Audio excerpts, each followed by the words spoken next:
Good morning everyone. Welcome back to GK today. I hope you all are doing very well, and today we'll be discussing the most important MCQs for 1st of June 2024. Since it's a weekend, we would not have any revision session, rather we will practice more number of questions, okay? Let's start with our session. The first question is, Pravah portal recently seen in the news is launched by which institution? So here correct answer is Reserve Bank of India. The Governor of RBI has unveiled three major initiatives. The first one is Pravah portal, second is Retail Direct Mobile application, and the third one is a fintech repository. Okay, so Pravah is a kind of, you can say, secure web-based portal for seeking authorization, licenses and regulatory approvals from Reserve Bank of India. So key features include the online application submission, status tracking, query responses and timely decision.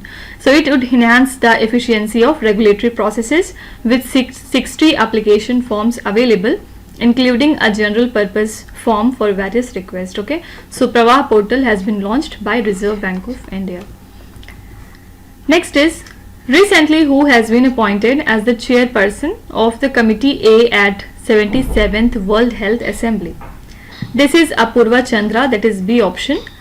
So he is a Union Health Secretary of India and he has been appointed as chairperson of Committee A at the 77th World Health Assembly in Geneva, Switzerland. And this conference took place from 27th of May to 1st of June. So Committee A addresses crucial health topics like universal health coverage, emergency preparedness and antimicrobial resistance, along with climate change and WHO financing.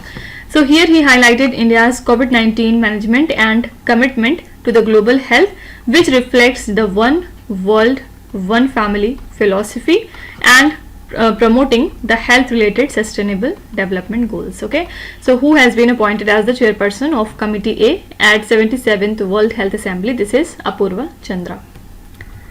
Indian Oil Corporation Limited recently signed a memorandum of understanding with which Armed Force of India to promote hydrogen and fuel cell technology?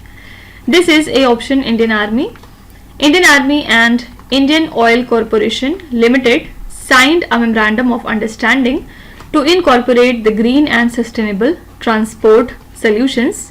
Army Chief General Manoj Pandey and IOCL Chairman Shrikant Madhav Vaidya were present here. The Army received a hydrogen fuel cell bus, marking the start of this collaboration. Basic aim here is to foster the innovation and advancing the sustainable transport according to the Defense Ministry. Okay, so IOCL has signed this MOU with Indian Army to promote hydrogen and fuel cell technology. Recently, where was the Asian Arm Wrestling Championship 2024 held? Answer is Tashkent, Uzbekistan.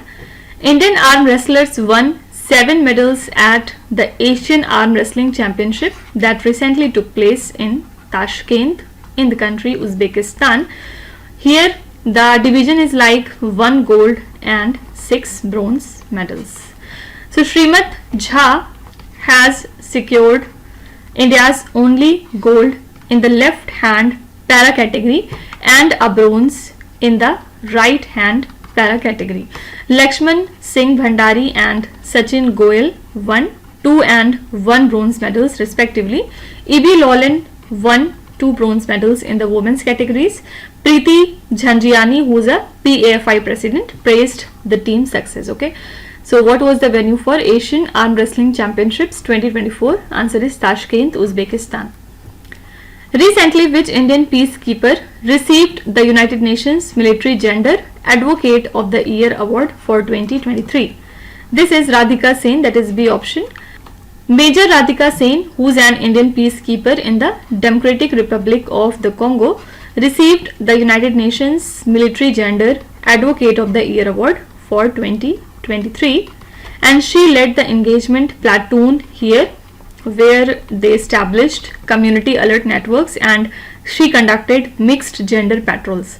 So her efforts included providing education and training for the locals, empowering the women, and fostering a safe, inclusive environment.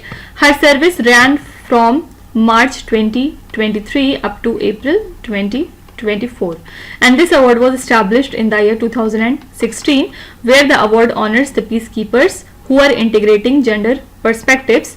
Major Sen is the second Indian recipient after Major Suman Gawani in the year 2019, okay, who served in South Sudan. So Radhika Sen received the United Nations Military Gender Advocate of the Year Award for 2023. What is the theme for International Day of United Nations Peacekeepers 2024? So International Day of United Nations Peacekeepers is observed on 29th of May every year to honor the service and sacrifice of over 4,000 foreign peacekeepers and to promote the global peace efforts. So this day was established by United Nations General Assembly in the year 2002, and it marks the anniversary of the first United Nations peacekeeping mission in 1948. So the first observance was in 2003, and this year the theme was Fit for the Future, Building Better Together. Okay. Next is BHEL recently signed an agreement with which research center for hydrogen production using alkaline electrolyzer system. So the state-run Bharat Heavy Electricals Limited, that is BHEL, has signed a technology transfer agreement with the BARC, that is Bhabha Atomic Research Center, for a 50 kilowatt alkaline electrolyzer system to produce the hydrogen. Okay, so BARC is India's premier nuclear research facility based in Trombay, Mumbai, and it operates under the Department of Atomic Energy. It is overseen by the Prime Minister, and it supports extensive research across the nuclear science and engineering, which is crucial for the Nuclear Power Corporation of India, that is NPCI. Okay, so BHEL has signed this agreement with the Bhabha Atomic Research Center. What is the purpose? For the production of hydrogen using alkaline electrolyzer system. Okay. Next is Sharavati River, recently seen in the news, flows entirely within which Indian state? Actually, National Green Tribunal has directed the State Environment Impact Assessment Authority and Mines and Geology Department to halt the illegal sand mining in the Sharavati River coastal zone, and this river in western Karnataka flows west to the Arabian Sea. It spans in 128 kilometers and its basin covers 2,985 square kilometers. So this river forms Jog Falls and generates 40% of Karnataka's hydropower with 7 dams and 5 tunnels. Okay, so here correct answer would be Karnataka state, that is A option. Sharavati river flows entirely within the Karnataka. Next question is Vivekanand Rock Memorial, recently seen in the news, is located in which Indian state? Actually, Prime Minister meditate for 48 hours at Vivekanand Rock Memorial in Kanyakumari, Tamil Nadu state, marking the end of the 2024 Lok Sabha polls. Okay, and this memorial was built in 1970 to honor Swami Vivekanand. It is on a small island of Kanyakumari where the Bay of Bengal and Arabian Sea meets. So it features the Shripad Mandapam, Vivekanand Mandapam, and a life-sized bronze statue of Vivekanand. Okay, so Vivekanand Rock Memorial lies in the state of Tamil Nadu. Now, apart from it, genetically modified mosquitoes were recently released in Djibouti. Why? To combat malaria as a part of the 2-year-old Djibouti friendly mosquito program. And this method actually releases engineered male mosquitoes that mate with the females, passing on a gene that prevents the female offspring from surviving to adulthood, which would reduce the population of malaria transmitting Anopheles stephenso mosquito. Okay, similar methods have been successful in Brazil, Cayman Islands, Panama, and India. Fine. So here you can be asked that genetically modified mosquitoes were recently released in which country of Africa to fight malaria? Answer would be Djibouti. Which organization recently released the Asia Pacific Employment and Social Outlook 2024 report? Correct answer here is International Labour Organization. Headquarter lies in Geneva, Switzerland. ILO has released the 2024 Asia Pacific Employment and Social Outlook Report. Key highlights include an improved employment to population ratio in the region at 58.2%, with Indian women contributing significantly. India faces an aging population with an old age dependency ratio projected to increase from 0.1 to 0.22 by the end of 2050. Accelerated productivity growth is crucial for India to achieve high income status by the end of 2050, with 76% of manufacturers reporting skilled labor shortage. Okay, so here correct answer is International Labour Organization. Headquarter lies in Geneva. Headquarter of World Trade Organization also lies in Geneva. IMF headquarter lies in Washington DC, and the headquarter of World Bank also lies in Washington DC. Now these days the Magellan mission is in news. Can you tell me what is the purpose of Magellan mission? So scientists have actually analyzed the archived data from NASA's Magellan mission that has discovered new lava flows on Venus, indicating the volcanic activity between 1990 and 1992. So it was launched in the year 1989 aboard the space shuttle Atlantis, and the Magellan aimed to map the surface of Venus using the radar imaging. So it was the first interplanetary mission that was launched from a space shuttle. In 1994, Magellan intentionally plunged into Venus, gathering the atmospheric data before ceasing the operation. You can be asked that what was the primary goal of the Magellan mission that was recently seen in the news. So purpose was to map the surface of Venus using radar imaging. Recently, a Himalayan sero was spotted in which national park of Assam? Correct answer is Nameri National Park. And recently, a Himalayan sero was spotted here, which resembles a blend of goat, donkey, cow and pig. Seros are the herbivorous species, and typically they inhabit in the altitudes between 2000 to 4000 meters in the Himalayas. So Himalayan sero, which is a subspecies of mainland sero, is a vulnerable species according to the IUCN Red List. And the Nameri Tiger Reserve, which is situated in Assam's Sonitpur district, encompasses the park, and it is contiguous with Pakke Tiger Reserve that lies in Arunachal Pradesh. Okay, so Himalayan sero has been spotted in Nameri National Park of Assam state. Now apart from it, the Philippines court has revoked the biosafety permits for commercial GM genetically modified golden rice and the BT eggplant, sparking international debate. And advocates warn of dire consequences for vitamin A deficient children, while critics highlight safety concern. So golden rice are engineered for higher iron, zinc and beta carotene levels. It has gained approval in the year 2021, and still it is opposed by the groups like Greenpeace and the local farmers. The decision reflects ongoing tensions between the GM crops potential benefits and the safety considerations. Okay, so you can be asked that which country recently revoked the biosafety permits for commercial propagation of genetically modified golden rice and the BT eggplant. Answer would be the Philippines country. Next is, recently which country has pledged to provide military support to the country Ukraine worth 1 billion euros, that is $1.08 billion this year. So this is the country Spain. Spain pledged 1 billion euros military support to the country Ukraine, and it is agreed by Zelensky and Sanchez in Madrid. Spain lies in southwestern Europe, which is bordered by Portugal, Andorra, France and Gibraltar along with Morocco. And maritime boundaries include the Mediterranean and Atlantic Sea. Teat Peak is the highest point, and the major rivers include the Tagus and the Ebro. So the climate varies from temperate to the hot summers inland and moderate along the coast. Fine. So here correct answer is A option, that is Spain.